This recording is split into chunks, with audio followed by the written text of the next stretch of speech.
The day starts with soft light spilling across a quiet cul-de-sac. Birds hop between trimmed hedges. Lawns look freshly combed. I breathe in the scent of wet grass and feel lucky. My place sits near the end of the loop, tucked behind an old oak. Nothing flashy, just a brick ranch and, 20 feet back, the tall green tank. It used to be a farm cistern. Now it feeds every house on the block. I check its pressure gauge each Sunday, grease the valve stems, and jot the numbers in a notebook. No one asked me to. I just like knowing the lines are clear, that water will rush when someone twists a tap. A retired couple next door needs that rush for dialysis gear. 2 houses down, parents mix baby formula at 3 a.m. I feel like the neighborhood's silent custodian, and it makes me smile. One Wednesday the mail slot snaps. A glossy envelope sits on the rug, bright red HOA logo stamped in the corner. Inside, the letter's tone is pure ice. Unapproved structure. Remove or remediate within 14 days or face daily fines. No greeting, no phone number, only legal weight. My heart kicks. They mean the tank. They call it an eyesore. I flip the page and see numbers, $250 a day after the deadline. That's $7,000 a month. I reread the paragraph that threatens a lien if I fail to comply. My palms sweat. I'm not rich. I'm just a guy with tools and a schedule. I walk out back and study the cylinder. It's tucked behind viburnum shrubs, barely visible unless you look. The paint's forest green, roof matte black. A small vent cap turns in the breeze. No rust, no leaks. I think about the trenches I dug to run polypipe, the hours spent sealing joints, the weekend my neighbor Dave helped me snake the line under his driveway. We celebrated with barbecue and cold tea that night. Now some committee calls it unauthorized. The sarcasm stings because the tank predates the HOA charter by 15 years. It even shows on the original subdivision plat. I keep repeating that fact to myself, but my stomach still knots. I dial the management number on the HOA website. The receptionist says, "Submit a variance request online." I explain the history. She repeats the script. I feel invisible. I draft an email instead, attach the scanned plat, cite county utility easement codes, highlight that the tank is personal property serving a public good. I press send and wait. Days pass. Nothing. On Saturday afternoon a board member, Mr. Hawthorne, approaches while I'm trimming roses. He wears a polo shirt with the HOA embroidered on the chest and a plastic smile. He says the tank violates Section 8.2, Visual Harmony. He says, "We can't make exceptions or everyone will want to install unsightly equipment." I swallow anger and explain again, quiet, measured, how the tank isn't a vanity project. It's critical infrastructure.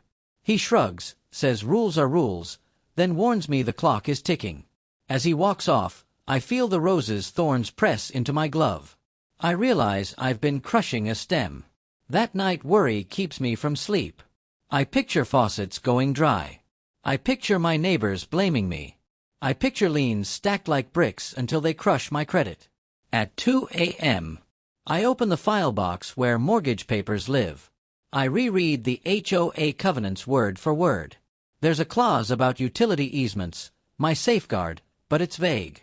My mind drifts to horror stories online, people hounded for mailbox colors, sold off to cover fines they never agreed to. One article claims surprise assessments sometimes reach 5 figures, bankrupting owners who thought they'd found a bargain community. The fear feels real under the kitchen lights. Sunday morning brings a small relief. Mrs. Lang from 2 doors down waves from her porch and thanks me for steady water pressure. She baked banana bread. I accept the loaf and, without meaning to, tell her about the letter. Her face pales. "They can't do that," she says. She calls her husband, a retired attorney. He frowns at the document, then nods toward the tank. "That thing feeds us all," he mutters. His voice carries a promise of fight, and my chest loosens slightly. We draft a petition, simple and direct. Keep the tank. By dusk we have 23 signatures out of 26 homes. People add comments, vital, essential, leave it. Some press my hand with gratitude. Others look frightened, they've tangled with the HOA before. They know the board plays hardball. Still, the paper feels heavy with community will. Monday morning, I email the petition to the board. I attach photos of toddlers running through sprinklers, a veteran washing his service dog, a grandmother watering tomatoes. I caption each file, courtesy of shared supply. I request a meeting. 2 hours later, a curt reply lands. The board declines, citing pending enforcement action. They ignore every point. I stare at the screen until the words blur. Anger bubbles up, hotter now than fear. I pace the hallway, muttering. The cat darts aside. At work I can't focus. The hum of fluorescent lights sounds like rushing water. I daydream worst-case scenarios. Concrete trucks rumbling up my drive, workers jackhammering the access hatch. A local news clip pops into my head, footage of a Florida woman who blocked a stormwater pipe with concrete, flooding her street and earning daily fines after a judge stepped in. In that story, neighbors lost access, cars stalled in knee-deep water, and the homeowner faced criminal charges. I imagine a similar headline, but with my name, only this time, the HOA is the culprit. Tuesday, the board posts a notice on the community bulletin, unapproved structure removal, June 14th at 9 o'clock. 2 weeks away. They hired a contractor, it says. My throat tightens. No mention of discussion, no mention of our petition. Just a date and time.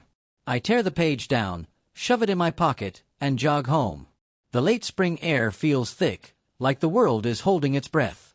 That evening I host an impromptu gathering in my driveway. Neighbors cluster in folding chairs. Kids ride bikes between us, sensing tension. I hold up the notice. Gasps ripple. Mr. Lang mentions injunctions. Dave suggests local news.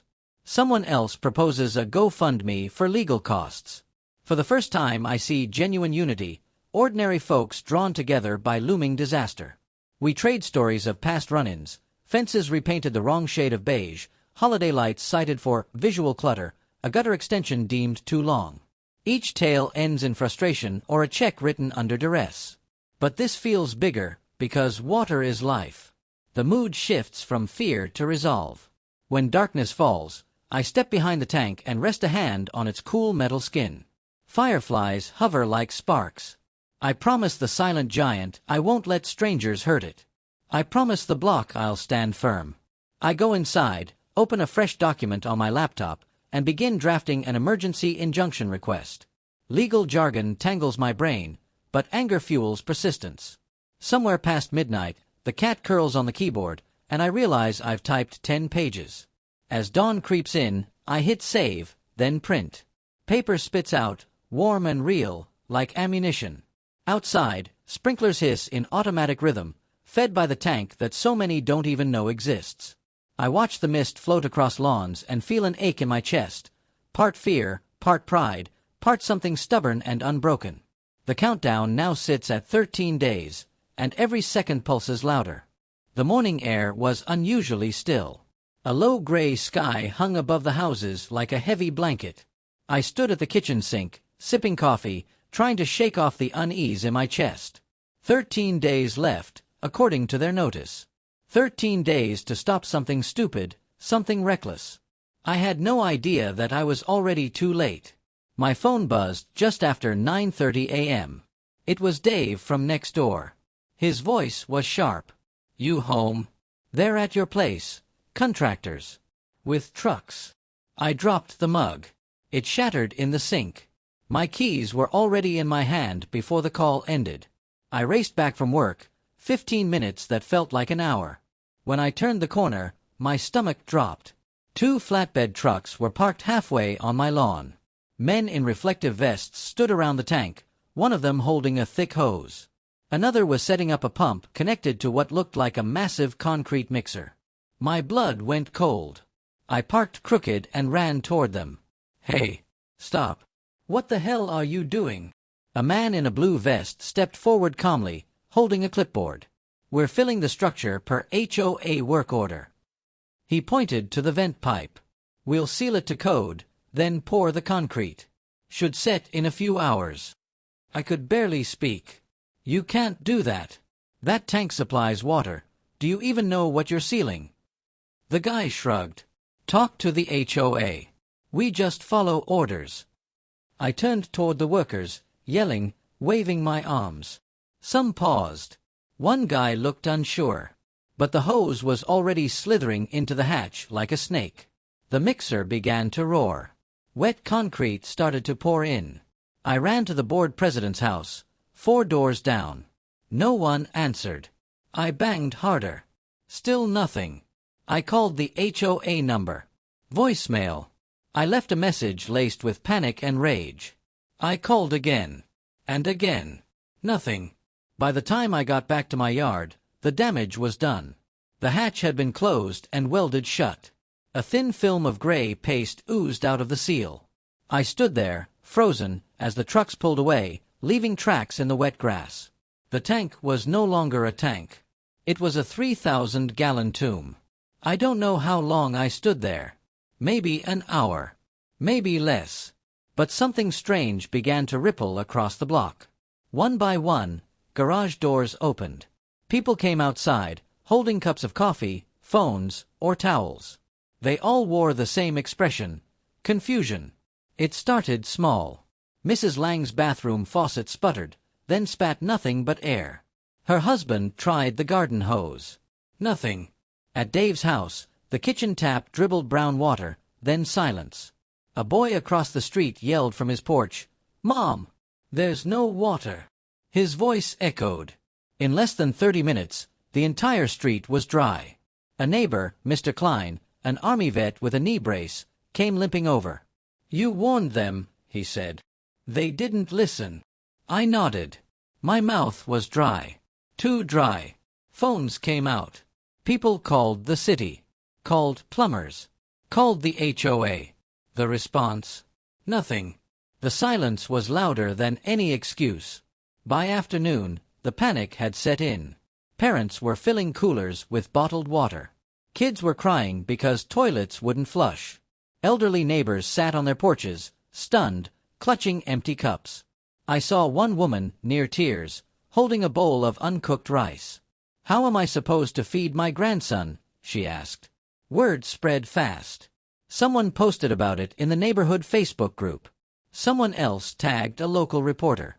I could feel the tide turning, but I didn't feel any satisfaction. Just grief. I watched the kids with chalk in the driveway and wondered how many baths would be missed, how many bottles would go unwashed. By evening, the city finally showed up, 2 officials in hard hats and serious expressions.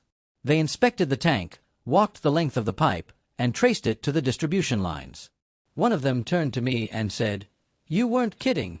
This was your whole block's source." I nodded. He let out a low whistle and muttered, "Jesus." They took pictures. Lots of them. Measured the hatch. Wrote notes. One of them called someone on speakerphone. "We've got a community shutoff due to unauthorized obstruction of a private utility source," he said. "Water pressure's gone, no backups available, and the obstruction is concrete." Yes, concrete. By nightfall, the news vans rolled in. Bright lights. Microphones. Questions. I didn't want the attention, but I couldn't ignore the chance to speak. I told them what happened. Showed them the emails. The petition. The photos. One of the reporters looked horrified. And yet the board stayed silent. Calls poured into the HOA office. Messages piled up. No response. Around 10 p.m., Dave and I walked the street together, checking on neighbors. Some had jugs of water from relatives.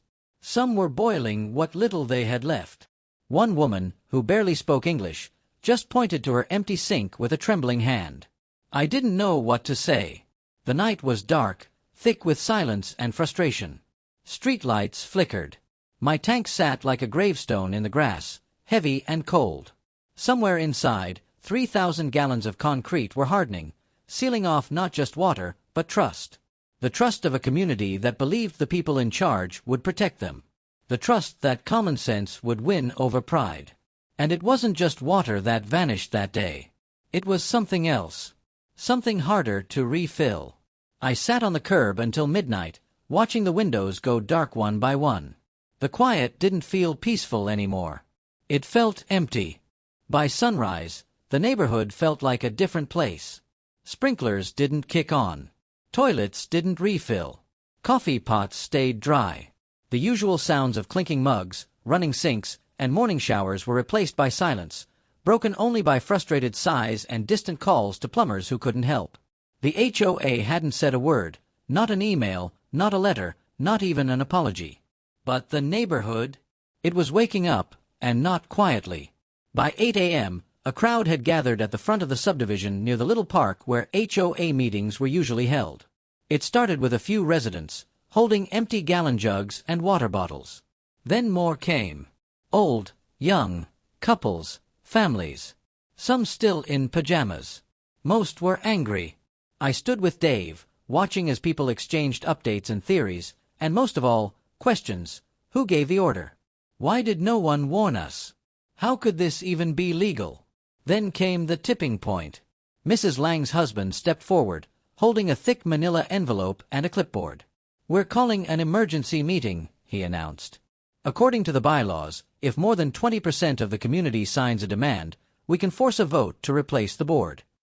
The crowd didn't cheer, they were too tired for that, but the mood shifted. People started lining up. Pens clicked. The board had crossed a line, and now they'd feel it. The city wasn't quiet either. By midday, inspectors returned. This time, they brought officials. A woman from the Department of Public Health wore a navy blazer and a serious expression. She took one look at the tank and asked, "Who ordered this?" No one had answers.